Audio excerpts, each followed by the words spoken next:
अपने परिवार के शादी करने के दबाव से निपटने के लिए मैंने ऑनलाइन $9.99 देकर एक लड़की को नकली शादी के लिए किराए पर लिया। लेकिन विवाह पंजीकरण कार्यालय में क्लर्क ने मुझे पूरी हेय दृष्टि से देखा। आप पहले से शादीशुदा हैं और दोबारा पंजीकरण कराने आए हैं, क्या आपको नहीं पता कि यह द्विविवाह है? कार्यालय से बाहर निकलने के बाद मैं हाथ में छपा हुआ विवाह प्रमाण पत्र लिए बस शून्य में ताकता रहा। मेरे बगल में खड़ी लड़की ने एक आह भरी, मिस्टर रायन, आप पहले से शादीशुदा हैं तो फिर मुझे किराए पर क्यों लिया? फिर उसने आखिरी बात कही, डिपॉजिट वापस नहीं होगी, और वो भाग गई। मैं वहीं जमा रहा, अभी भी समझ नहीं पा रहा था कि हुआ क्या। मैंने तो कभी किसी लड़की का हाथ तक नहीं थामा, तो मैं शादीशुदा कैसे हो सकता हूँ? मैंने फिर से हाथ में कागज देखा। फोटो में आदमी निश्चित रूप से मैं ही था, और वो औरत, उसका नाम था ओलिविया सुलिवान। वो खूबसूरत थी लेकिन मैं उसे बिल्कुल नहीं जानता था। मैंने फोन निकाला, एक फोटो खींची और एक काले प्रोफाइल आइकन पर भेज दी। पता करो ये कौन है? जवाब तुरंत आया। ठीक है। मैंने अपने सीने में उठती उलझन को दबाया, अपनी पुरानी खटारा स्कूटर पर बैठा और लग्जरी विला इलाके की तरफ चल पड़ा। जैसे ही मैंने गाड़ी पार्क की, नौकरों की फुसफुसाहट सुनाई दी। ये कौन है? कितना हैंडसम है? बकवास मत करो, ये तो वो नाजायज बेटा है जिसे लॉकवुड परिवार मानने से इनकार करता है। इसकी माँ बड़े पेट के साथ दरवाजा खटखटाने आई थी। वो बेशर्म औरत लॉकवुड घर में रहने के बहाने ढूंढती रही, लेकिन इसे अपनी औकात पता है। मिडिल स्कूल में ही घर छोड़ दिया, पता नहीं आज यहाँ क्यों आया। मैंने भौहें चढ़ाई और अनसुना करते हुए सीधे ड्राइंग रूम में घुस गया। मेरी माँ लिंडा, जो दरवाजे पर इंतजार कर रही थी, मुझे झटपट ऊपर खींच ले गई। पहले अपने भाई से मिला। हाँ, विवाह प्रमाण पत्र मिल गया? मैंने सपाट आवाज में कहा। मिल गया। अच्छा, याद रखो अपनी हैसियत। सिंडी तुम्हारे भाई की मंगेतर है। उस जैसे उच्च वर्गीय परिवार का सपना एक नाजायज बेटा नहीं देख सकता। केवल तुम्हारा भाई उसके लायक है। मेरी आंखों में व्यंग्य की चमक आई। सिंडी ने कॉलेज में 4 साल मेरा पीछा किया था, लेकिन ग्रेजुएशन के दिन वो मेरे भाई फ्रैंक के साथ चली गई। लिंडा ने मुझ पर दबाव डाला कि मैं फौरन किसी से शादी करूं ताकि सिंडी के साथ कोई भी संभावना हमेशा के लिए खत्म हो जाए। बचपन से ही जब भी फ्रैंक और मेरे बीच कोई टकराव होता, वो मुझे बिना शर्त पीछे हटने पर मजबूर करती। मैंने उसे ठंडी नजरों से देखा। साफ बात कर लेते हैं, ये आखिरी बार है। ये तो बस उसका कर्ज चुकाना है जिसने मुझे जन्म दिया। लिंडा ने समझदारी से सिर हिलाया। हम फ्रैंक के कमरे में पहुंचे। उसने मुस्कुराते हुए स्वागत किया। रायन, आज यहाँ कैसे आना हुआ? इससे पहले कि मैं बोल पाता, लिंडा बीच में कूद पड़ी। फ्रैंक, रायन की आज शादी हो गई। फ्रैंक के चेहरे पर हैरानी है। इतनी जल्दी? वो औरत कौन? क्या वो सिंडी से बेहतर है? लिंडा ने मुंह बिछाया। बेहतर कैसे होगी? पूरे हाईचेंग में सिंडी से ऊंचा दर्जा किसी का नहीं। वो कौन सी शरीफ औरत उससे मिलेगी? कोई गली की बदमाश होगी। वो लड़की को यहाँ लाने की हिम्मत भी नहीं हुई। डर था कि उसकी घटिया शक्ल तुम्हारी आंखों को बुरी लगेगी। फ्रैंक की आवाज में हल्की जलन थी। ऐसा कैसे हो सकता है? रायन इतना हैंडसम है, वरना सिंडी 4 साल उसके पीछे क्यों भागी? हैंडसम होने से क्या होता है? उसकी हैसियत के साथ कोई नोबड़ी ही उससे शादी करेगी। सिंडी ने तो बस उसे खिलौना समझा, खेलने के लिए।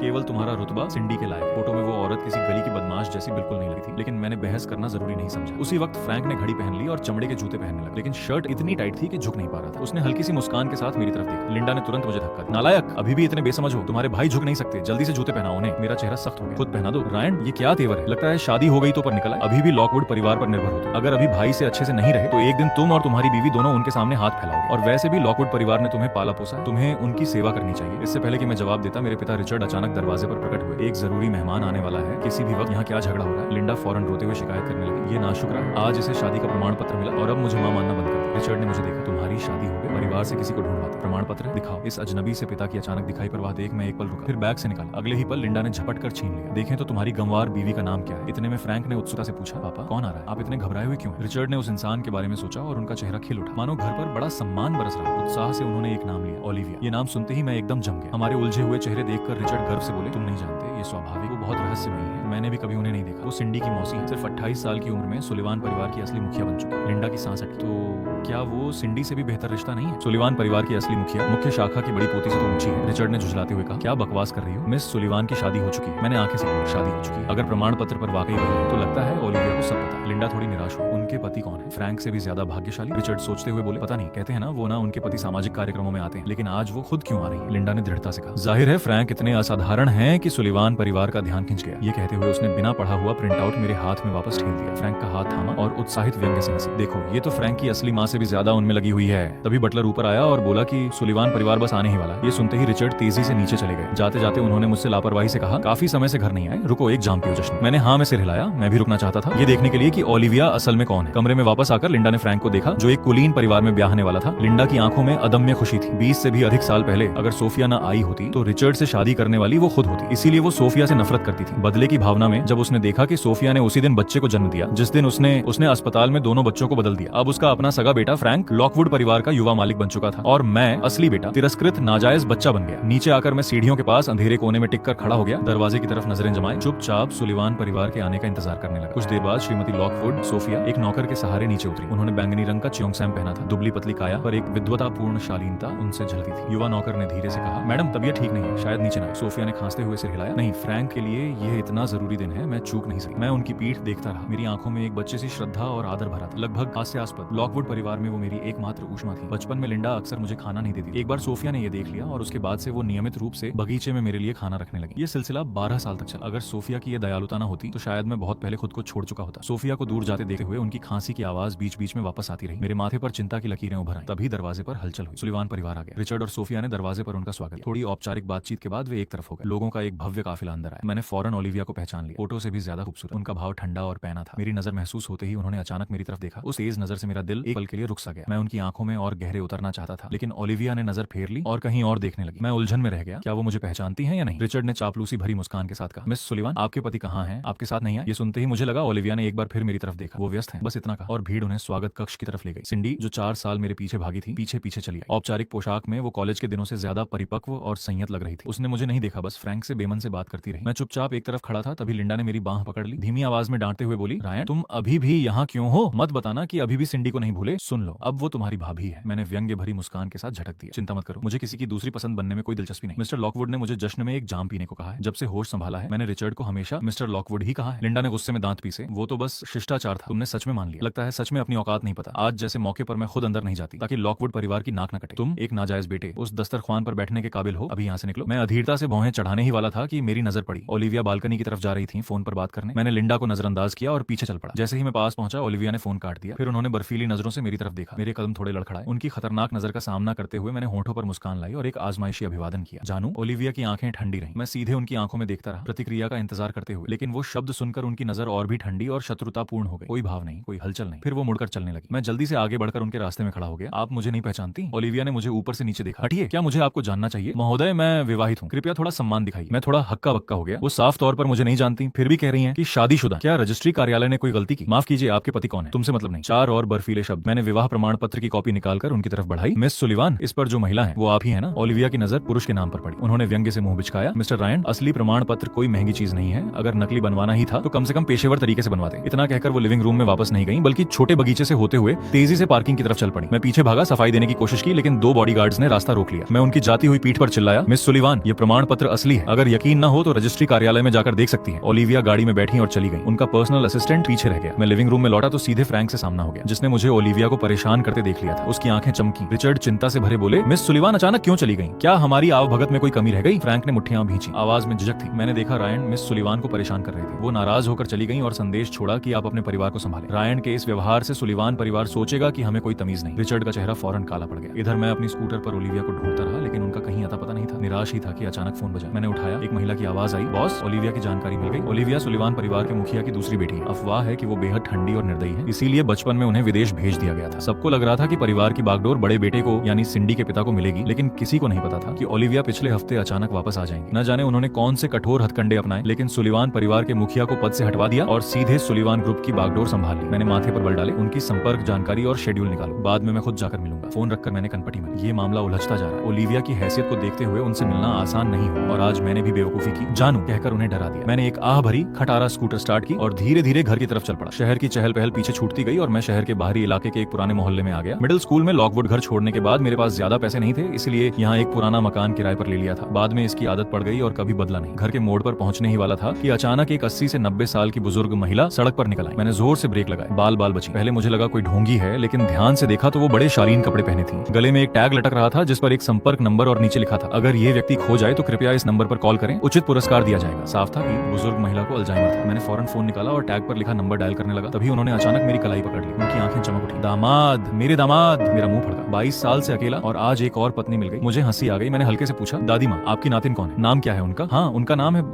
वो क्या था? जो नाम अभी याद आया था, बोलने की कोशिश में वो फिसल गया। बुजुर्ग महिला बेचैन हो गई। मुंह खुलता बंद होता रहा, लेकिन शब्द नहीं निकले। दादी माँ, घबराइए नहीं, याद ना आए तो कोई बात नहीं। मैंने उन्हें तसल्ली दी और फिर नंबर डायल किया। कुछ दूर एक सड़क पर ओलिविया गाड़ी में सख्त चेहरे के साथ बैठी थी। उनके बगल में उनका अधीनस्थ लियाम सांस लेने की भी हिम्मत नहीं जुटा पा रहा था। मेरी गलती है, मैंने ठीक से नजर नहीं रखी। बुजुर्ग श्रीमती सुलिवान खो गई। ओलिविया कुछ नहीं बोली, लेकिन उनसे ठंडा गुस्सा फूट रहा था। बुजुर्ग श्रीमती सुलिवान ज्यादातर वक्त अपनी ही दुनिया में रहती थी। कौन सोच सकता था कि वो आज अचानक ठीक हो जाएंगी, सबको भगा देंगी और चुपके से निकल जाएंगी। सीसीटीवी फुटेज देखने पर पता चला कि बुजुर्ग श्रीमती सुलिवान खुद बस लेकर उपनगर आ गई थी। इस इलाके की कई गलियों में कैमरे नहीं लगे थे, इसलिए व्यापक तलाशी ही एकमात्र रास्ता था। तभी ओलिविया का फोन बजा। उन्होंने फौरन उठाया। दूसरी तरफ से मेरी शांत आवाज आई, हेलो, आपके घर की बुजुर्ग महिला अभी मेरे पास है। ये सुनते ही गाड़ी में पल भर के लिए सन्नाटा छा गया। सब हरकत में आ गए। किसी ने पुलिस को फोन करने की तैयारी की। लियाम कॉल सिग्नल ट्रेस करने लगा। ओलिविया की आंखें तेज हो गईं, आवाज बर्फ की तरह ठंडी। कितने पैसे चाहिए? मजाक था, मैंने कहा। बस इतना बताना था कि बुजुर्गों का ख्याल रखा करें। फिर मैंने पता बताया और फोन काट दिया। 5 मिनट बाद वो उस जगह पहुंचे, लेकिन मैं जा चुका था। वहाँ बस एक पुलिस अधिकारी बुजुर्ग महिला के साथ खड़ा था। ओलिविया ने पूछा, आप यहाँ कैसे पहुंची? बुजुर्ग श्रीमती सुलिवान ने रहस्यमयी अंदाज में कहा, अपने दामाद को ढूंढने आई थी। पास में ही रहते। ओलिविया रुकी। दादी माँ, कोई दामाद नहीं। असंभव, मैंने उन्हें देखा। उस निर्दयी लड़के ने मुझे पुलिस को सौंपा और चला गया। अच्छा जरा फोन देना। ओलिविया ने फोन दिया। बुजुर्ग महिला ने हाल की कॉल से वो नंबर ढूंढा और अपनी छोटी डायरी में लिख लिया। खुशी से बोली, अब मेरे पास मेरे दामाद का नंबर है। अगली सुबह मुझे मेरे विश्वविद्यालय के सलाहकार प्रोफेसर वॉकर का फोन आया। उनके दफ्तर में घुसा तो देखा फ्रैंक और लिंडा भी मौजूद थे। फ्रैंक और मैं दोनों हाईचेंग विश्वविद्यालय में पढ़ते। वो खुद को होनहार छात्र समझता है, इसलिए उसे पीछे छोड़ने से बचने के लिए मैंने जानबूझकर सबसे अनजान विषय चुना था, ऊर्जा और शक्ति अभियांत्रिकी। लेकिन मुझे क्या पता था कि 2 साल पहले नई ऊर्जा अचानक लोकप्रिय हो जाएगी और फ्रैंक ट्रांसफर लेकर फिर मेरा सहपाठी बन जाएगा। फ्रैंक का यहाँ होना समझ में आता था, लेकिन लिंडा क्यों? यही सोच रहा था कि प्रोफेसर वॉकर गंभीर चेहरे से बोले, रायन, तुम्हारी स्नातक विद्यालय की अनुशंसा रद्द कर दी गई है। तुम्हारी माँ ने कहा कि तुम्हारा चरित्र और पृष्ठभूमि इसके योग्य नहीं है। क्या तुम्हारे और तुम्हारी माँ के बीच कोई गलतफहमी है? जल्दी से माफी मांग, तुम्हारा भविष्य उज्जवल है। एक पल की जिद में बर्बाद मत कर। फ्रैंक ने आह भरी। प्रोफेसर वॉकर, रायन की माँ उसकी भलाई के लिए कर रही है। फिर मेरी तरफ मुड़कर बोला, तुमने मिस सुलिवान को नाराज किया। उन्होंने ऐलान किया है कि तुम्हें हाईचेंग से गायब करवा देंगे। एक पल लगा समझने में कि मिस सुलिवान से मतलब ओलिविया है, लेकिन मैंने उनसे बस कुछ शब्द ही कहे थे और कल जाते वक्त वो नाराज भी नहीं लगी थी। दूसरी तरफ फ्रैंक झूठ बोलने का आदी है। सोच ही रहा था कि फ्रैंक मेरे पास आया। रायन, पापा ने तुम्हारे लिए विदेश का टिकट खरीदा है। चाहते हैं कि कुछ समय के लिए बाहर रहो, वरना लॉकवुड परिवार भी तुम्हें बचा नहीं पाएगा। मेरी आंखों में व्यंग्य चमका। ये बस डर है कि मैं लॉकवुड परिवार को नीचा दिखाऊंगा। जब मैंने मानने से इनकार किया, फ्रैंक ने एक बैंक कार्ड निकाला। विदेश में गुजारे की चिंता है, इस पर 50,000 युआन है मेरी तरफ से निजी तौर पर। अभी के लिए काम आएंगे, बाद में जरूरत पड़े तो मेरे अलाउंस से और दे दूंगा। लॉकवुड परिवार के युवा मालिक के पास सिर्फ 50,000 युआन। मुझे हंसी आ गई। तभी लिंडा ने झपट कर कार्ड छीन लिया। फ्रैंक, ये क्या कर रहे हो? इसके लिए प्लेन टिकट खरीदना भी बहुत आसान है। फिर मुझे घूरते हुए हुक्म दिया, सामान बांधो और फौरन देश छोड़ो। मैंने पहले ही तुम्हारे स्कूल से नाम कटवा दिया। मैंने उसे ठंडी नजरों से देखा। तुम्हें मेरे फैसले लेने का क्या हक है? क्योंकि मैं तुम्हारी माँ हूँ और वैसे भी तुम्हारे ग्रेड से तुम शायद ग्रेजुएट भी नहीं हो पाओ। विदेश जाकर काम करो और जल्दी पैसे कमाओ। प्रोफेसर वॉकर से रहा न गया। रायन की माँ, आपने गलतफहमी की है। रायन ने स्कूल में जो इससे पहले कि वो पूरा बोल पाते, लिंडा ने बीच में काट दिया। प्रोफेसर, आपको उसकी तरफदारी करने की जरूरत नहीं। क्या मैं नहीं जानती वो कैसा है? वो सिर्फ इसलिए स्नातक पढ़ना चाहता है क्योंकि फ्रैंक पढ़ रहा है। जरा आईने में देखे खुद को, उसकी औकात क्या है? फ्रैंक से तुलना करने का क्या हक है उसे? प्रोफेसर वॉकर का गला अटक गया। उन्होंने हैरानी से फ्रैंक की तरफ देखा। मुझे याद है तुम्हें स्नातक की अनुशंसा नहीं मिली थी और तुमने प्रवेश परीक्षा भी नहीं दी। फ्रैंक ने विनम्र मुस्कान बनाई। मैंने विशेष प्रवेश का रास्ता अपनाया। जब प्रोफेसर ने विस्तार से पूछा तो उसने नकली संकोच से कहा, दरअसल डॉक्टर रे की वजह से उनका हाइड्रोजन आधारित स्वच्छ ईंधन पर शोध सफल रहा, पेटेंट मिला और उन्हें डॉक्टरेट की उपाधि भी। मेरे मन में उलझन उठी। डॉक्टर रे, मैं फ्रैंक को विशेष प्रवेश कब से दे रहा हूँ? सोफिया की दयालुता चुकाने के लिए मैं इन सालों में डॉक्टर रे के नाम से लॉकवुड कॉर्पोरेशन को तकनीकी सहायता देता आया था और एक प्रायोजित छात्र की काल्पनिक पहचान बना रखी थी। इधर फ्रैंक झूठ बुनता रहा। मेरी माँ ने कभी डॉक्टर रे की पढ़ाई में मदद की थी। पढ़ाई पूरी होने के बाद वो हमारे पास आए और कहा कि माँ उनकी जीवनदाता है। इन सालों में वो हमारी पारिवारिक कंपनी को तकनीकी सहायता देते रहे, वो मना नहीं करेंगे। प्रोफेसर वॉकर ने यकीन कर लिया और पूछा कि डॉक्टर रे कहाँ हैं? डीन उन्हें हमारे विश्वविद्यालय में पढ़ाने के लिए आमंत्रित करेंगे। प्रोफेसर वॉकर प्रसन्न हो गए और मुझसे बोले, रायन, तुम्हारी शोध दिशा डॉक्टर रे से मेल खाती है। जब वो आए तो मैं तुम्हारा परिचय करवाऊंगा। अगर डॉक्टर रे तुम्हारी सिफारिश करें तो शायद तुम्हारी स्नातक अनुशंसा फिर से मिल सके। फ्रैंक ने चिंतित भाव बनाया। प्रोफेसर वॉकर, क्या यह काम करेगा? सुलिवान परिवार हाईचेंग का सबसे अमीर परिवार है। हर साल हमारे स्कूल को काफी शोध निधि देते हैं। डॉक्टर रे की मांग बहुत है। अगर डॉक्टर रे बीच में आए तो स्कूल जरूर उनकी सुनेगा। फिर उसने आह भरी, लेकिन डॉक्टर रे सिर्फ माँ के लिए एहसान करते हैं, मेरे लिए कहें तो पूरे दिल से मदद करें। लेकिन रायन तो पापा का नाजायज बेटा है, माँ के विरुद्ध खड़ा रहता है। रायन, चाहो तो मैं डॉक्टर रे से तुम्हारे लिए बात कर सकता हूँ। मैंने ठंडी मुस्कान के साथ मना कर दिया। फ्रैंक इस वक्त एक दयनीय जोकर से ज्यादा कुछ नहीं लगा। मैंने प्रोफेसर वॉकर से कहा, प्रोफेसर, मैं वैसे भी कभी स्नातक करना नहीं चाहता था। लिंडा ने मुंह बिचकाया। कोशिश भी मत करना। मिस सुलिवान को नाराज करने के बाद हाईचेंग में नौकरी मिलेगी, ये सपना देखना भी छोड़ दो। मुझे नहीं लगता कि कोई एक हाथ से पूरे हाईचेंग पर राज कर सकता है। और अगर सच में नौकरी न मिले तो मेरे पास आकर मेरा टीचिंग असिस्टेंट बन जाना। प्रोफेसर वॉकर ने झुंझलाते हुए ये कहा, फिर धीरे से मेरी तरफ मुड़े। मेरा दिल गर्म हो गया। प्रोफेसर, मिस सुलिवान और मेरे बीच बस एक छोटी सी गलतफहमी है, एक बार सुलझ जाए तो सब ठीक हो जाएगा, चिंता मत कीजिए। ये देखकर फ्रैंक ने मुट्ठी भींची। तंज भरे स्वर में बोला, रायन, क्या तुम सच में मिस सुलिवान को परेशान करते रहोगे? वो शादीशुदा है, ये बहुत अनुचित है। लिंडा का गुस्सा भड़क उठा और उसने अचानक मेरे मुंह पर थप्पड़ जड़ दिया। मैंने अविश्वास से उसे देखा, प्रोफेसर वॉकर के सामने, और एक पल भी पछतावा नहीं। लिंडा ने मेरी नाक की तरफ उंगली उठाई और बरसी, कुछ साल हो गए और लगता है घर के नियम भूल गए। अभी अपने भाई से माफी मांगो और वादा करो कि कभी सुलिवान परिवार के पास नहीं जाओगे। मेरी आंखों की गर्माहट धीरे धीरे जाती रही। पीछे बची तो बस ठंडक। उस दिन की बात ये आखिरी बार है, उसके लिए कोई मायने नहीं रखती। क्या वो अभी भी मुझे वही दब्बू अनजान लड़का समझती है जो फ्रैंक की पूजा करता था? अगर समझाने से काम नहीं चलता तो अब मैं भी नहीं रुकूंगा। फ्रैंक एक तरफ खड़ा मन ही मन खुश हो रहा था। बचपन में रायन मेरे सामने झुका रहता था, कभी जुबान नहीं खोली, कभी पलटकर नहीं मारा। घर से निकलने के बाद जब विश्वविद्यालय में फिर मिला तो वो उतना ही गरीब और बदहाल था, फिर भी मेरे सामने सीधा खड़ा होने की हिम्मत करता था। कुछ साल बिना कुछ मार पीट के बिना, और वो अपनी औकात भूल गया। आज लिंडा उसे सही जगह दिखा देगी। फ्रैंक यही सोच रहा था कि मैं धीरे धीरे उसके पास चला गया। वो होंठ टेढ़े करने लगा। सोचा शायद मैं माफी मांगने आया हूँ। तभी मैंने अचानक नजर उठाई और उसके मुंह पर जोरदार मुक्का मारा। फ्रैंक का सिर एक पल के लिए चकरा गया। लिंडा दौड़ती हुई आई, चीखते हुए, रायन, तुमने उसे मारने की हिम्मत कैसे की? मैंने तेजी से उसकी तरफ मुड़कर देखा। मेरी नजर में हत्यारे का इरादा था। लिंडा अपनी जगह जम गई। मेरे भाव देखकर कांपती बोली, क्या करने वाले हो? ना शुक्रे, मैं तुम्हारी माँ हूँ, क्या मुझे मारोगे? मेरी आवाज बर्फ की तरह ठंडी हो गई। एक एक शब्द धीमा और स्पष्ट। तुम अच्छी माँ नहीं थी तो मुझे नाफरमान बेटा बोलने का हक नहीं। मेरी जिंदगी में दखल देना बंद करो। अगर आगे मेरे साथ कुछ भी किया तो फ्रैंक पर 2 गुना लौटाऊंगा। मैंने नजर फेरी और प्रोफेसर वॉकर को गहरा सिर झुकाया। इन 4 सालों में मेरा ख्याल रखने के लिए शुक्रिया। मामला सुलझते ही वापस आऊंगा, ये कहकर बिना एक पल रुके मुड़ा और चला गया। कमरे से मेरा साया ओझल होने के बाद लिंडा धीरे धीरे होश में आई। स्कूल के गेट से बाहर निकला ही था कि जेनी का फोन आया। बॉस, पता चल गया। मैं समझ गई ओलिविया सबको शादीशुदा क्यों बताती है, लेकिन आपको नहीं पहचानती। सुलिवान परिवार बाहर से बड़ा चमकदार दिखता है, लेकिन इन कुछ सालों में अंदर से बेहद क्रूर आंतरिक संघर्ष हुआ। सुलिवान परिवार के मुखिया बड़े बेटे के परिवार को तरजीह देते हैं और परिवार की बागडोर मुख्य शाखा को सौंपना चाहते हैं। ओलिविया सबसे छोटी बेटी है, हमेशा दबाई जाती रही। कुछ साल पहले मुखिया ने ओलिविया के लिए कुछ अविश्वसनीय रिश्ते चुने और शादी तय करने की कोशिश की। उस वक्त बड़ा हंगामा हुआ, तब तक जब तक ओलिविया ने ऐलान नहीं किया कि उन्होंने पहले से ही एक साधारण परिवार के लड़के से विवाह पंजीकरण करवा लिया है। तब जाकर मामला शांत हुआ। और इस पति के बारे में बात करें तो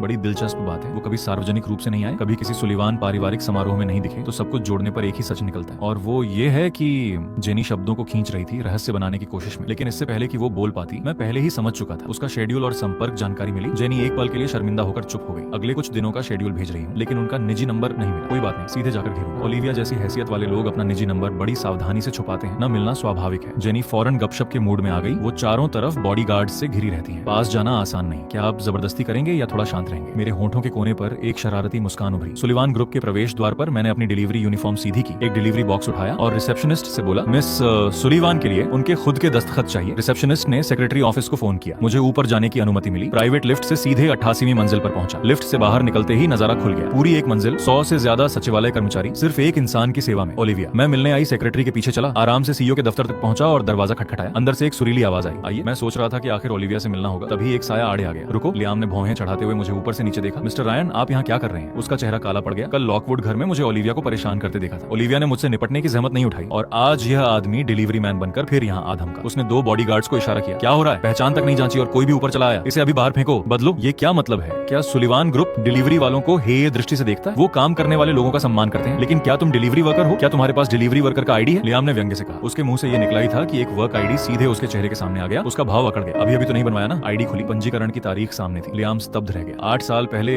पढ़ाई के साथ काम करना मना है क्या? मेरी आवाज लापरवाह थी। मैंने दरवाजे की तरफ आवाज लगाई, मिस सुलिवान, क्या अब आप मेरा काम पूरा करवाने में सहयोग करेंगी? अंदर से वो सुरीली आवाज आई, आने दो। मैंने लियाम को एक उकसाने वाली नजर दी। वो फटने ही वाला था। तभी मैं उसके पास से निकलकर कमरे में दाखिल हो गया। ओलिविया का दफ्तर मिनिमलिस्ट लग्जरी शैली में था। जगह तो विशाल थी, लेकिन किसी भी गर्माहट से खाली। हाथ में दस्तावेज पर दस्तखत करने के बाद ओलिविया ने आखिरकार नजर उठाई। उनकी चमकदार आंखों में कोई भाव नहीं था। मैंने डिलीवरी स्लिप की तरफ इशारा किया, मिस सुलिवान, यहाँ दस्तखत कीजिए। उनकी नजर एक पल के लिए मुझ पर टिकी, फिर उन्होंने कलम उठाई। तभी मैंने एक बम गिराया, मिस सुलिवान, आप असल में शादीशुदा नहीं है ना? कलम बीच में ही रुक गई। उनकी ठंडी नजर मुझ पर जम गई। मुझे पता था, मैंने सही अंदाजा लगाया था। रजिस्ट्री कार्यालय में निजी जानकारी हाथ से भरी जाती है, गलती असंभव है। ओलिविया शादीशुदा होने का दावा करती है, लेकिन मुझे नहीं पहचानती। जेनी की जांच को मिलाकर देखें तो एकमात्र सच यही है, ओलिविया ने परिवार के शादी के दबाव से बचने के लिए एक काल्पनिक पति गढ़ा। वो कभी रजिस्ट्री कार्यालय गई ही नहीं, इसलिए उन्हें नहीं पता कि हम असल में शादीशुदा हैं। मैंने ईमानदारी से कहा, मिस सुलिवान, मैं जानता हूँ ये बात अजीब लगी, लेकिन हम सच में शादीशुदा हैं। ओलिविया धीरे से सीधी हुई। उनके चेहरे पर हल्की सी मनोरंजन की झलक आई। मिस्टर रैंड, कोशिश बेकार है। अगर मैं अविवाहित भी होती तो सिंडी से बदला लेने के लिए आपसे शादी नहीं करती। मैं थोड़ा चौंका। तो उन्हें सिंडी के साथ मेरे अतीत के बारे में पता है, और वो सोचती हैं कि मैं बदले की भावना से उनके पास आया हूँ, इसीलिए मानने से इनकार कर रही है। मैंने जल्दी से सफाई दी, मैं सिंडी की वजह से नहीं आया, मैं आपसे तलाक लेना चाहता हूँ। मुझे आपके रोमांटिक नाटक में कोई दिलचस्पी नहीं। ओलिविया ने काट दिया। उन्होंने जल्दी जल्दी स्लिप पर दस्तखत किए और मेरी तरफ बढ़ा दी। दोबारा परेशान करने मत आना, वरना मत कहना कि मैंने चेतावनी नहीं दी। ये सुनकर मुझे भी थोड़ा गुस्सा आया। आपने पहले से ही परेशान कर दिया है। आपने ऐलान किया कि मुझे हाई चेंग से गायब करवा देंगे। ओलिविया ने भौहें चढ़ी। मैंने कब, तभी उनका फोन बज उठा। दादी माँ की खास टिकट। उन्होंने फोन उठाया। देखभाल करने वाले की आवाज आई, मिस सुलिवान, बुजुर्ग मैडम फिर गायब हो गई। ओलिविया बेचैनी से बाहर दौड़ी। मैं पीछे जाकर सब साफ करना चाहता था, लेकिन लियाम ने फिर रास्ता रोक लिया। मिस्टर रायन, मेरी सलाह है यहीं रुक जाइए। और इस तरह मुझे सुलिवान ग्रुप से बाहर कर दिया गया। जैसे ही अपने दरवाजे पर पहुंचा, मुड़कर देखा, वही बुजुर्ग महिला पीछे चुपके चुपके पांव रखते हुए आ रही थी। मैंने बेबसी से आभरी। बोलने से पहले ही उन्होंने मेरी कलाई पकड़ ली। दामाद, दोबारा छोड़कर जाने की सोचना भी मत। किराए के अपार्टमेंट में बुजुर्ग महिला खाने की मेज पर बैठी और एक के बाद एक 3 गिलास पानी पी गई। मैंने माथे पर बल डाले और ईमानदारी से कहा, मैं सच में आपका दामाद नहीं हूँ। हाँ हो। बुजुर्ग महिला अड़ी रही। पानी का गिलास थामे एक और घूंट भर लिया। मैं समझ गया, इनसे तर्क करना बेकार है। मैंने फोन निकाला और पहले वाला नंबर डायल किया। पहली घंटी पर ही उठा लिया। हेलो। महिला की आवाज जानी पहचानी सी लगी। बोलने ही वाला था कि बुजुर्ग महिला ने अचानक फोन छीन लिया। इधर ओलिविया पास की गली में तलाशी दल का नेतृत्व कर रही थी। चेहरे पर संयम था, लेकिन अंदर से बेचैनी। दादी माँ को सिर्फ अल्जाइमर नहीं है, 87 साल की उम्र में उनके अंग भी धीरे धीरे जवाब देने लगे। कभी भी कुछ हो सकता है। फोन बजते ही उन्होंने फौरन उठाया। दूसरी तरफ से दादी माँ की भरपूर ऊर्जा से भरी आवाज आई, नटखट लड़की, सुन, आकर मुझे ले जाओ, मैं अपने पोते दामाद के साथ हूँ। नंबर उसी नौजवान का है जो पहले था, इसलिए दादी फिर उसके साथ है। ओलिविया का चेहरा उतर जाता है। दादी, तुम कहाँ हो? बताऊंगी नहीं। तुम्हें लगता है कि न बताने से मैं ढूंढ नहीं, बस एक बार वो आ जाए, फिर फ्रैंक अपना असली इरादा पेश कर सकता है। स्नातक छात्र और डॉक्टर जरूर मना नहीं करेंगे। सोफिया उनकी बात से सहमत हो गई। उन्होंने व्हाट्सएप पर डॉक्टर रे को मैसेज किया, रे, क्या तुम्हारे पास समय है? आकर मिलोगे? ये मैसेज देखते ही मेरा दिल धक से रह गया। सोफिया अचानक मिलना क्यों चाहती है? कहीं तबीयत और बिगड़ तो नहीं गई? उनकी खांसी की याद आते ही चिंता की लहर दौड़ गई। मैं उठकर निकलने लगा। हाँ, अभी आता हूँ। लेकिन जाने की जल्दी में एक और मैसेज आया, अभी नहीं, बस शनिवार को ओवर टाइम कर रही हूँ, एक साधारण सा खाना खाने का न्योता देना। तब जाकर एहसास हुआ। चिंता ने मेरा दिमाग धुंधला कर दिया था। 10 साल पहले की याद आई जब मुझे लॉकवुड घर से धकेल दिया गया था। होठों पर कड़वी मुस्कान उभरी। इतने सालों बाद शायद अब मिलना चाहिए। मैंने जवाब दिया, खाना तो मुझे खिलाना चाहिए आपको। शनिवार शाम 6 बजे मिलते हैं। साथ में एक रेस्तरां का पता भेज दी। सोफिया के साथ चैट बंद करने के बाद देखा ओलिविया ने दादी माँ की देखभाल के बारे में कुछ निर्देशों वाले मैसेज भेजे थे। ये देखकर मैं चुपचाप अतिरिक्त कमरे में गया और ओलिविया के लिए एक छोटा वीडियो बना दिया। पास की एक गली में 2 पूरी तरह सुसज्जित ऑफर वैन चुपचाप खड़ी थी। ओलिविया सोफे पर बैठी लैपटॉप पर काम कर रही थी। अचानक व्हाट्सएप पर नोटिफिकेशन बजी। ओलिविया ने फोन उठाकर देखा और उनका हमेशा जमा रहने वाला बर्फीला चेहरा पल भर के लिए हैरानी से पिघल गया। पारिवारिक डॉक्टर ने पूछा, बुजुर्ग श्रीमती सुलिवान के साथ कुछ हुआ? ओलिविया ने होंठ दबाए और वीडियो उन्हें दिखाया। वीडियो में बुजुर्ग श्रीमती सुलिवान छोटी फूलदार चादर पर लेटी चैन की नींद सो रही थी। अभी सिर्फ रात 9 बजे थे। आमतौर पर अगर वो रात 1 बजे से पहले सो जाए तो यही बड़ी बात होती है। डॉक्टर हैरान रह गए। बुजुर्ग श्रीमती सुलिवान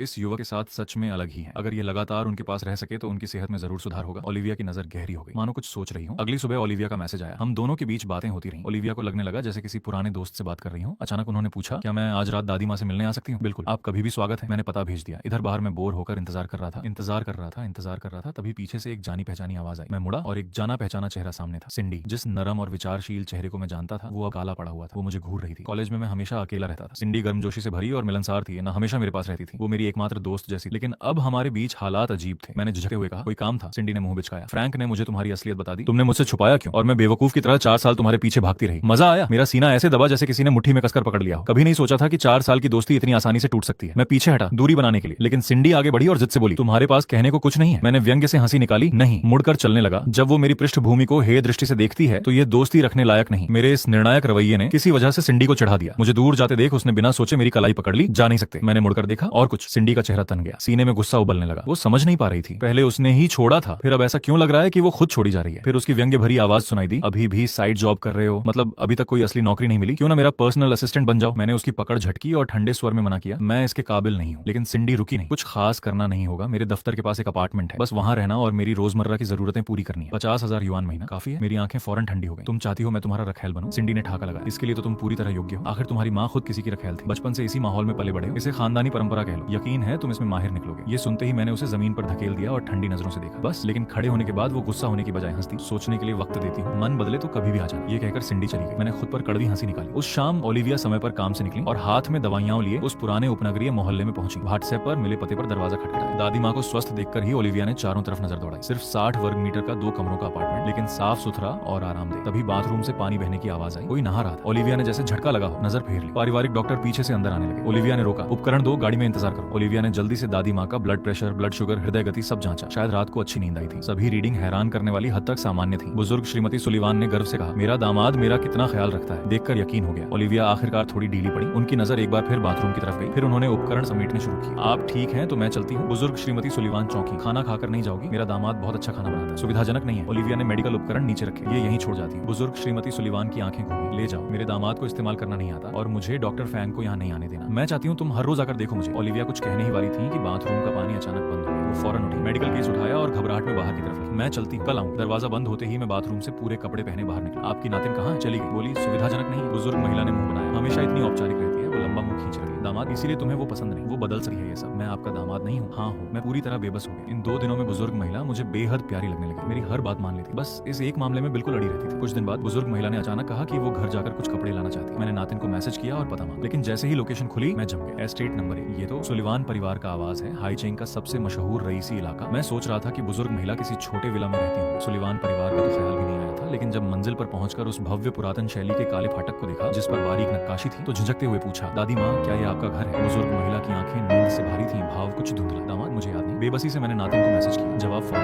वहीं रुको, मैं अभी आती हूँ। थोड़ी देर बाद एक लग्जरी कार हमारे सामने रुकी। पिछली सीट से फ्रैंक और लिंडा उतरे और हमारी तरफ दौड़े। लिंडा की भौहें कसकर सिकुड़ गई। रायन, सच में तुम हो? यहाँ क्या कर रहे हो? वो आज फ्रैंक के साथ सुलिवान परिवार से मिलने आई थी। दूर से किसी को सुलिवान फाटक के पास घूमते देखा था। सोचा नहीं था कि वो मैं निकलूंगा। फ्रैंक ने बंद फाटक की तरफ देखा। रायन, क्या तुम फिर मिस सुलिवान को परेशान करने आए हो? ये सुनते ही लिंडा भड़क उठी। ना लाए, जानते नहीं आज कौन सा दिन है। अभी यहाँ से निकलो। अगर फ्रैंक की सगाई बर्बाद की तो तुम्हें छोड़ूंगी नहीं। बुजुर्ग महिला के सामने इनसे उलझना नहीं चाहता था, इसलिए झुंझलाहट दबाते हुए समझाया, मैं एक बुजुर्ग महिला को घर छोड़ने आया हूँ, रास्ता भटक गए थे। फ्रैंक के मुंह से बरबस निकल गया, क्या ये तुम्हारी बीवी की नानी है? ये इस मोहल्ले में कैसे रह सकती है? मैंने पलटवार किया, क्यों नहीं रह सकती? लिंडा मुझ पर जोर जोर से बरसने लगी। नाटक बंद करो, तुम्हारी कंगाल बीवी की नानी यहाँ रहेगी। सपने देखना छोड़ो। फिर बुजुर्ग महिला की तरफ मुड़ी। अरे बुढ़िया, बता दो कौन से नंबर के विला में रहती हो? मैंने भौहें चढ़ाई, बोलने ही वाला था, तभी बुजुर्ग महिला अचानक उठ खड़ी हुई। आंखों में चमक आ गई। याद आ गया, मैं यहीं रहती हूँ, दामाद चलो मेरे साथ। उन्होंने मेरा हाथ पकड़ा और सुलिवान फाटक की तरफ चलने लगे। फाटक अभी 100 मीटर दूर था। 2 कदम भी नहीं चले थे कि फ्रैंक बोल पड़ा, रायन तुमने ये सारे बहाने बस इसलिए बनाए ताकि इस बुजुर्ग महिला को ढाल बनाकर सुलिवान घर में घुस सको। मेरे कदम डगमगाए। मैंने तेज नजरों से सुलिवान एस्टेट की तरफ देखा। ये भव्य फाटक देखते ही मन में एक धुंधला सा शक उठा था, लेकिन व्हाट्सएप पर जो विनम्र नातिन थी उसे ठंडी और निर्दयी ओलिविया से जोड़ना मुश्किल लग रहा था। शायद बुजुर्ग महिला गलत पुष्टि करने ही वाला था कि लिंडा अचानक आगे झपटी और बुजुर्ग महिला की तरफ हाथ बढ़ाया। इस सुलिवान घर में तुम्हें गड़बड़ नहीं करने दूंगी। मैं चौंक गया। एक हाथ से बुजुर्ग महिला को आड़ में लिया, दूसरे हाथ से लिंडा को पकड़कर जोर से परे धकेल दिया। ये क्या? लिंडा लड़खड़ाकर पीछे गई। संभलते ही वो आग बबूला हो गई। नाशुक्रे, इस बुढ़िया के लिए अपनी माँ पर हाथ उठाने की हिम्मत हुई तुम्हें? पुलिस बुलाती हूँ। मैंने उसे अनसुना किया और फौरन बुजुर्ग महिला को देखा। उन्हें पहले कभी इस तरह गाली नहीं पड़ी थी। जैसा मुझे डर था, वो पूरी तरह कांप रही थी। हाथ सीने पर दबाए, शरीर बेकाबू हिल रहा था। मैंने जल्दी से उन्हें सहारा दिया और उनकी जेब से आपातकालीन हृदय की गोलियां निकाली, लेकिन बोतल खोली तो खाली। मेरी पुतलियां सिकुड़ गईं। बुजुर्ग महिला बेहद कमजोर है। जब तक बिल्कुल जरूरी ना हो, हाथ से सीपीआर उचित नहीं। दवा ही सबसे सही रास्ता है। मैंने तेज नजरों से फाटक की तरफ देखा। सुलिवान परिवार के पास दवा होगी। भले ही बुजुर्ग महिला सुलिवान ना हो, वो उनकी मेहमान है, वो उन्हें मरते नहीं देखेंगे। मैंने बुजुर्ग महिला को गोद में उठाया, तभी फ्रैंक ने मेरी बांह जोर से पकड़ ली। रायन, ये मत करो, सुलिवान तुम्हें अंदर नहीं आने देंगे। उसकी आंखों में एक घिनौनी चमक कौन थी? उस पल मुझे लगा मैं होश खो दूंगा। भयंकर गुस्सा मेरी आंखों में उबल रहा था। मैंने उसे लात मारकर जमीन पर गिरा दिया, लेकिन अगले ही पल मेरी टांग बुरी तरह जकड़ गई। लिंडा जमीन पर बैठकर बेशर्मी से पूरी ताकत से मुझसे चिपकी हुई थी। मैं गुस्से से कांप रहा था। गोद में बुजुर्ग महिला थी। उस पल छुटकारा पाना मुमकिन नहीं था। तभी एक काली गाड़ी धीरे धीरे आकर रुकी। ओलिविया बाहर निकली और तेज आवाज में बोली,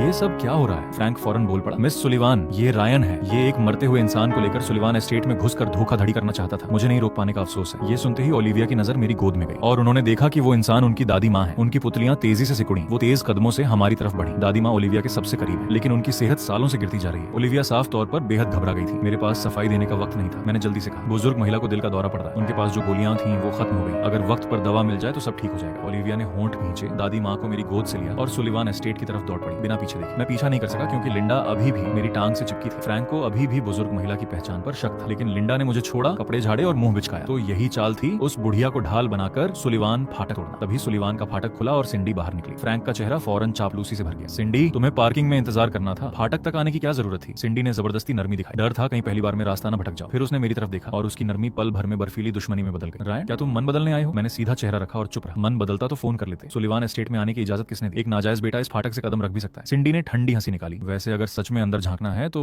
संभव हो सकता है। सिंडी, गलतफहमी हो रही है। फ्रैंक बीच में कूदा। रायन अपनी बीवी की नानी का इंतजार कर रहा है। बुजुर्ग महिला को अभी दिल का दौरा पड़ा। मिस सुलिवान उन्हें अंदर ले गई है। सिंडी की आंखें फौरन लाल हो गई। उसने दांत पीसे। कौन सी बीवी? रायन, वो औरत कौन है? मैंने उसे व्यंग्य से देखा। सिंडी, मेरी बीवी कौन है ये तुमसे कोई मतलब नहीं रहा, और मुझसे भी। देखते हैं मेरी मंजूरी के बिना तुमसे कौन शादी करने की हिम्मत करता है। फ्रैंक ने जल्दी से जवाब दिया। रायन की माँ के मुताबिक वो कोई गली की लड़की है। सिंडी ने मुट्ठियां भींची। तो यही है तुम्हारी बर्बादी? ठीक है, एक नाजायज बेटा और एक बदमाश लड़की, एकदम सटीक जोड़। फ्रैंक ने आग में और घी डाला। रायन खुद भी मान नहीं पा रहा, इसीलिए मिस सुलिवान के पीछे पड़ा। मैंने ठंडे व्यंग्य से कहा, फ्रैंक, खुद को लॉकवुड परिवार का युवा मालिक कहते हो, लेकिन दिमाग में बस गंदे विचार, बस इतना ही है तुम्हारे पास। यह सुनते ही फ्रैंक का चेहरा अकड़ गया। उसने मुट्ठियां भींची। मैं जानता हूं तुम मुझसे और सिंडी से बदला लेना चाहते हो, लेकिन मिस सुलिवान पहले से शादीशुदा है। किसी और की शादी बर्बाद करना ठीक नहीं। ये सुनकर सिंडी का गुस्सा और भड़क उठा। इन 2 दिनों से वो मेरे फोन का इंतजार करती रही थी। सोचती रही थी अगर मैं गिड़गिड़ाने आया तो शायद माफ कर दूंगी, लेकिन उसे नहीं पता था कि मेरी पहले से शादी हो चुकी है। ये एहसास होते ही वो आग में जल उठी। मुझे तो पहले से शक था, वरना तुम्हारी बीवी की नानी मेरे दरवाजे पर ही क्यों गिरती? तो तुम मेरी मौसी के लिए आए थे। रायन, तुम्हें शर्म नाम की कोई चीज है? वो गुस्से से फट पड़ी। उसने गेटकीपर की तरफ इशारा करते हुए कहा, अच्छी तरह देख लिया, ये चेहरा याद रखना, इसे कभी सुलिवान एस्टेट में कदम नहीं रखने देना। फ्रैंक ने सिर झुकाया। होंठों के कोने पर विजयी मुस्कान थी। लगता है सुलिवान परिवार में सिंडी की भी आधी चलती है। लेकिन अगले ही पल सुलिवान परिवार का बटलर फाटक से बाहर आया। उसकी नजर सबके ऊपर से घूमी, फिर मेरे पास आकर टिक गई। मिस्टर रायन, मिस सुलिवान ने आपको अंदर बुलाया है। फ्रैंक जम गया। सिंडी ने हैरानी से घूरा। मैंने सिर उठाया और गेटकीपर को आधी मुस्कान के साथ देखा। तो अब जा सकता हूँ? गेटकीपर ने सावधानी से सिंडी की तरफ एक नजर डाली, फिर बिना झिझक फाटक खोल दिया। उसे अच्छी तरह पता था कि सुलिवान परिवार में असली बागडोर किसके हाथ में। अंदर दाखिल होने के बाद सिंडी और फ्रैंक पीछे पीछे आए। लिंडा ने मुझे घूरा। मिस सुलिवान ने शायद बस तुम्हें अपनी नानी लेने बुलाया है, मिल जाए तो चुपचाप निकल जाना, सुलिवान का कालीन गंदा मत करना। इन शब्दों के साथ सब एक साथ लिविंग रूम में दाखिल हुए और सामने का नजारा देखा। बुजुर्ग श्रीमती सुलिवान सोफे की मुख्य सीट पर बैठी थी। उनकी आंखें तन गई थी। दुष्ट औरत, किसे जानवर बोल रही थी। उन्होंने शाही कपड़े पहन लिए थे, लेकिन रंगत अभी भी खराब थी। ओलिविया उनके बाईं तरफ ठंडे भाव से बैठी थी। लिंडा अपनी जगह जम गई। फ्रैंक के घुटने कांपे, वो लगभग जमीन पर गिरने ही वाला था। सिंडी ने शिनकू से थामा। क्या हुआ? फ्रैंक के हाथ कांप रहे थे। उसने अचानक कड़वी हंसी निकाली। रायन, तुमने हमसे झूठ क्यों बोला? कहा कि ये तुम्हारी बीवी की नानी है, हमसे उनका अपमान करवाया। पल भर में कई संदेह भरी नजरें मुझ पर आ गईं। लिंडा ने फौरन मौका भांपा। तुम्हें पता था बुजुर्ग श्रीमती सुलिवान को अल्जाइमर है, फिर भी उन्हें धोखा देने की हिम्मत हुई। सुलिवान परिवार को क्या समझ रखा है? अभी घुटने टेक कर माफी मांगो। मेरी आंखें अंधेरी हो गईं। ये सारा दोष मुझ पर मरना चाहती है ताकि फ्रैंक बच निकले। कितनी चालाक चाल है। धड़ाम, एक चाय का कप हवा में उड़ा। बुजुर्ग श्रीमती सुलिवान ने फेंका था और सीधे लिंडा पर जा लगा। खौलती चाय उस पर उलट गई, लेकिन लिंडा चीखने की हिम्मत नहीं जुटा पाई। कमी नहीं, बुजुर्ग श्रीमती सुलिवान ने झिड़का। वो मेरा दामाद है। लिंडा जलन सहते हुए बोली, मैडम आपको इसने धोखा दिया है। मुझे पूरा यकीन है इसकी बीवी बस एक बदमाश लड़की है। बहस की जरूरत नहीं, सीधे असली इंसान से पूछ लो। सिंडी की माँ ने बात संभाली। ओलिविया, क्या यह सच में तुम्हारे पति हैं? मैं चुपचाप ओलिविया को देखा और फिर वही जवाब आया जिसकी उम्मीद थी। नहीं। इतनी कृतज्ञ और विश्वासघाती औरत। मेरी आंखों में गुस्सा कौंधा। फ्रैंक के चेहरे पर खुशी उभरी। उसने राहत की सांस ली। लिंडा मिरांडा ने मुंह बिचकाया। मुझे पहले से पता था ये सब रायन की करतूत है। मैंने ठंडी हंसी निकाली और बोलने ही वाला था, तभी ओलिविया की आवाज फिर गूंजी। दादी माँ ने उन्हें गलत समझा, इसलिए मैंने मिस्टर रायन से कुछ समय के लिए दादी माँ की देखभाल करने को कहा। पूरा कमरा सन, किसी को उम्मीद नहीं थी। काफी देर की चुप्पी के बाद फ्रैंक ने सिर झुकाया। ओह, तो ये बात है रायन, तुमने हमें सच क्यों नहीं बताया? बताते तो ये गलत फहमी ही नहीं होती। मिस्टर फ्रैंक, ओलिविया सोफे पर पीछे टिक गई, भाव लापरवाह लेकिन शब्दों में गहरा अधिकार था। दूसरों की आड़ में छुपना और गलत होने पर दोष दूसरों पर मरना, क्या लॉकवुड परिवार नई पीढ़ी को यही सिखाता है? बुजुर्ग श्रीमती सुलिवान इन शब्दों से उकसाई गई और फौरन भड़क उठी। समझते हो मेरा दिमाग काम नहीं करता और मैं तुम्हारी चालें नहीं देख सकती? गलती करके पछतावा नहीं और ऊपर से दोष दूसरे पर। तुम दोनों में जरा भी शर्म नहीं? बुजुर्ग श्रीमती सुलिवान ने सीधे सिंडी की तरफ देखा। सगाई तोड़ दो, मैं तुम्हारे पति को मानने से इनकार करती हूँ। फ्रैंक का शरीर कांप गया। इतनी मेहनत से जोड़ी ये शादी इस तरह खत्म नहीं हो सकती। उसने सिंडी की तरफ देखा। सिंडी अभी भी सुन्न होकर मुझे घूर रही थी। साफ था यार, मेरी शादी का झटका अभी तक नहीं गया था। फ्रैंक ने मुट्ठियां भींची, सिर झुकाया और सिंडी के पास गया। सिंडी, मेरी गलती है, चिंता मत करो। सगाई टूटे भी तो मैं उस इंसान से तुम्हारा परिचय करवाऊंगा जिसका मैंने वादा किया था। सिंडी को होश आया। फ्रैंक को अभी भी डॉक्टर रे से उसका परिचय करवाना था। नई ऊर्जा के क्षेत्र में डॉक्टर रे सबसे शीर्ष हस्तियों में से एक है। सिंडी ने जल्दी से बुजुर्ग श्रीमती सुलिवान से कहा, पर नानी माँ, फ्रैंक को कुछ पता नहीं था, कृपया माफ कर दीजिए। इसके अलावा दोनों परिवारों के बीच मंगनी के उपहारों का आदान प्रदान हो चुका है। सगाई तोड़ना अब बहुत अनुचित होगा। बुजुर्ग श्रीमती सुलिवान ने उसे लंबी गहरी नजर से देखा। जो भी हो, सिंडी के मामले में आखिरकार उसके माँ बाप ही फैसला करेंगे। वो आगे उलझना नहीं चाहती थी। लेकिन सिंडी की माँ मैंने मुस्कुराते हुए कहा, दादी माँ, मंगनी का तोहफा भूल गई? ये सुनकर बुजुर्ग श्रीमती सुलिवान ने पलकें झुका ली। सिंडी को 1,80,000 ट्रांसफर करवा दूंगी। सिंडी की माँ का चेहरा अकड़ गया। लेकिन आपने तो पहले कहा था नवविवाहितों को पैसों की तंगी न हो, इसलिए 2% शेयर दूंगी। सुलिवान परिवार में सबसे अमीर कौन है? ये पूछो तो जवाब होगा बुजुर्ग श्रीमती सुलिवान। वो राजधानी के एक कुलीन परिवार से थी, भारी दहेज लेकर आई थी और सुलिवान परिवार के 20% शेयर उनके नियंत्रण में थे। सिंडी की माँ ने इस शादी के जरिए उनसे एक बड़ी दौलत निचोड़ने की योजना बहुत पहले से बना रखी थी। सब तय हो चुका था। लेकिन बुजुर्ग श्रीमती सुलिवान ने आखिरी वक्त पर मन बदल लिया। बुजुर्ग श्रीमती सुलिवान ने आधी मुस्कान के साथ कहा, सिंडी के पति से मैं संतुष्ट नहीं, इसलिए नहीं दूंगी। फ्रैंक का चेहरा पीला पड़ गया। वो पूरी तरह अपमानित महसूस कर रहा था। सुलिवान परिवार में बहुत से नौकर हैं। बात फैलते देर नहीं लगेगी। जल्द ही पूरे हाईचेंग को पता चल जाएगा कि बुजुर्ग श्रीमती सुलिवान ने उसे नकार दिया। कुलीन परिवारों में इज्जत सबसे ऊपर होती है और आज बुजुर्ग श्रीमती सुलिवान ने उसका घमंड धूल में मिला दिया था। लेकिन बुजुर्ग श्रीमती सुलिवान को इन सब बातों की कोई परवाह नहीं थी। अपनी बात कहने के बाद उन्होंने मुझे खींचा, ओलिविया को साथ लिया और अपने आंगन की तरफ चल पड़ी। फिर बहाना बनाकर निकल गई। ओलिविया से कहा कि अपने दामाद का अच्छे से ख्याल रखे और अपने लोगों के साथ जल्दी से चली गई। पलक झपकते ही आंगन में सिर्फ ओलिविया और मैं रह गए। रात के अंधेरे में हम दोनों कंधे से कंधा मिलाकर खड़े थे। मैं सोच रहा था बात कैसे शुरू करूं। तभी ओलिविया ने अचानक मुझे छुपी हुई हेय दृष्टि से देखा। तुम्हारी किस्मत बहुत खराब है। मैं भी उतनी ही गंभीरता से उनकी तरफ देखते हुए पलटा। भोली लड़की।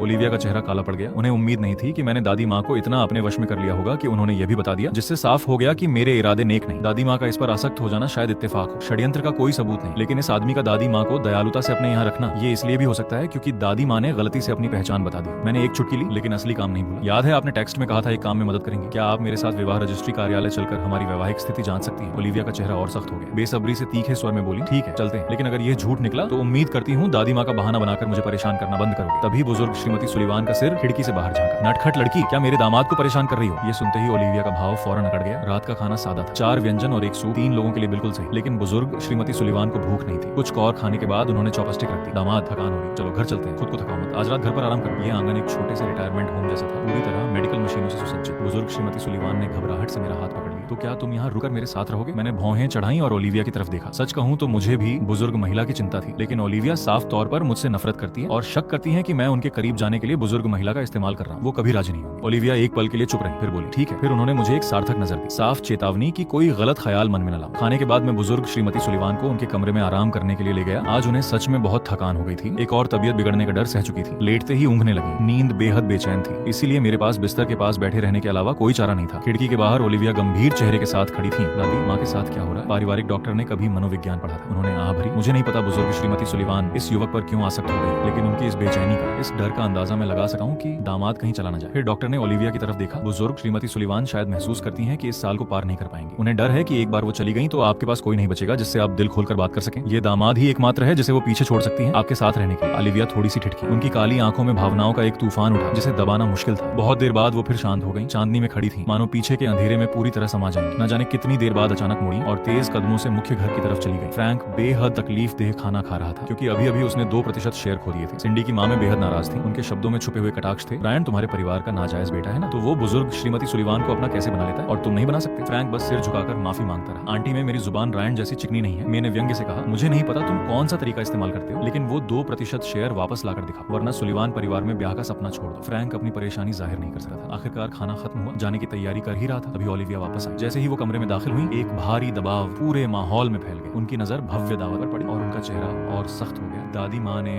आज रात कुछ खाया नहीं, फिर भी तुम सब यहाँ मौज कर रहे हो। मे उसके चेहरे के भाव देखती है और बोलने की हिम्मत नहीं करती। सिंडी के पिता एरिक माथे पर बल डालते हुए पूछते हैं, ओलिविया तुम यहाँ किस लिए आई हो? ओलिविया अपने नाम मात्र के बड़े भाई की बात को अनसुना करती है और अपनी नजर फ्रैंक पर टिका देती है। क्योंकि सगाई अभी तक नहीं टूटी तो वो अब सलिवन परिवार का हिस्सा माना जाएगा, है ना? और अगर वो सलिवन है तो उसे सलिवन के नियम मानने होंगे। आज उसने एक बड़े का अपमान किया है, उसकी सजा है कि वो पूरी रात पूर्वजों के कक्ष में घुटनों पर बैठे। ओलिविया बिना किसी के जवाब का इंतजार किए अपने पीछे खड़े लोगों को इशारा करती है। दो अंगरक्षक फ्रैंक के पास आते हैं। मिस्टर फ्रैंक कृपया। फ्रैंक याचना भरी नजरों से सिंडी को देखता है, लेकिन वो साफ तौर पर परिवार की मुखिया की बात टालने की हिम्मत नहीं रखती। वो गहरी सांस लेता है और अंगरक्षकों के साथ जाने के अलावा कोई चारा नहीं पाता। कमरे से निकलने से ठीक पहले वो सिंडी को यह पूछते सुनता है, आंटी ओलिविया, रायन का क्या हुआ? क्या वो चले गए? फिर ओलिविया का चेतावनी भरा जवाब आता है, वो मेरे मेहमान हैं, वो आज रात सलिवन हवेली में रहेंगे। फ्रैंक अंगरक्षकों के साथ पूर्वजों के कक्ष की ओर चल देता है। लेडी ओलिविया ने कहा है कि तुम दोनों की अभी शादी नहीं हुई, इसलिए तुम सलिवन पूर्वज कक्ष में नहीं जा सकते। बाहर घुटनों पर बैठो, बाहर कठोर पत्थर की फर्श है। फ्रैंक कुछ कहना चाहता है, लेकिन दोनों अंगरक्षक हाथ पीठ पर बांधे उसे ठंडी नजरों से देख रहे हैं। रात बहुत ठंडी है। फ्रैंक कांपता है, घुटनों से हड्डियों तक चुभती ठंड उसे भीतर तक जकड़ लेती है। वो खुद को ढीला छोड़ने की कोशिश करता है, खुद से थोड़ी नरमी बरतने की सोचता है, लेकिन वो दोनों अंगरक्षक द्वारपालों की तरह उसे घूरते रहते हैं। वो कुछ नहीं बोलते, फिर भी उनकी मौजूदगी रूह तक ठंडी है। अगले दिन जब मेरी आंख खुलती है तो मैं खुद को बिस्तर पर पाता हूँ, एक गुलाबी कंबल ओढ़े हुए, जो ओल्ड मिसेज सलीवन के कमरे की सजावट से बिल्कुल मेल नहीं खाता। मैं इस पर ज्यादा ध्यान नहीं देता। उठकर मुंह हाथ धोने के बाद मैं ओल्ड मिसेज सलीवन और ओलिविया के साथ नाश्ते के लिए बैठता हूँ। मेज पर तले हुए शक्कर के केक की एक प्लेट रखी है। ओल्ड मिसेज सलीवन तुरंत एक उठाने के लिए हाथ बढ़ाती है। ओलिविया भौहें चढ़ाती है। दादी माँ, आपका ब्लड शुगर बढ़ा हुआ है, आपको इतना तेल और मीठा नहीं खाना चाहिए। वो सोच ही रही होती है कि दादी को कैसे रोके, तभी मुझे शांत आवाज में कहते सुनती, दादी माँ, ये शक्कर का केक आपके लिए अच्छा नहीं है। फिर वो लालची और जिद्दी बुजुर्ग महिला उस केक को मेरे मुंह में रख देती है। वो चापलूसी भरी मुस्कान के साथ बोलती है, दामाद जी, ये मैंने खास आपके लिए चुना था। ओलिविया मुझे जांचती परखती नजरों से देखती है, ये समझ नहीं पाती कि दादी माँ मेरी बात इतनी क्यों मानती है। मैं बिना हिचकिचाए केक खा लेता हूँ, फिर ओलिविया की तरफ देखकर कहता हूँ, वैसे जब हम बाद में विवाह पंजीकरण कार्यालय जाएंगे तो आपको अपना आईडी कार्ड और घर का पंजीकरण दस्तावेज साथ लाना होगा। ओल्ड मिसेस सलीवन जिज्ञासा से पूछती है, पंजीकरण कार्यालय किस लिए जा रहे हो? हमने तो विवाह प्रमाण पत्र खो गया है। लेकिन हमारी हैरानी का ठिकाना नहीं रहा जब मेरे ये कहते ही ओल्ड मिसेस सलीवन बोल उठती हैं, खोया नहीं है। वो जल्दी से बेडरूम में जाती हैं और 2 लाल विवाह प्रमाण पत्र लेकर आती हैं